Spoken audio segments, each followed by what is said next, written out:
Here's what it sounds like in a Ford Explorer if you're getting too close to the next vehicle. Here we go.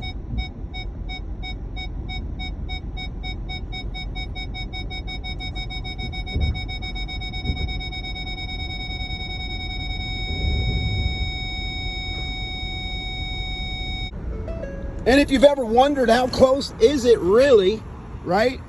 Let's see. Technically, it's about 12 inches from your bumper to their front bumper, or however that works.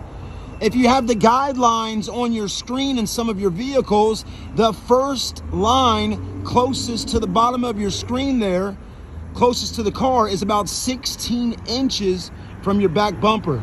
I hope this video was helpful to you.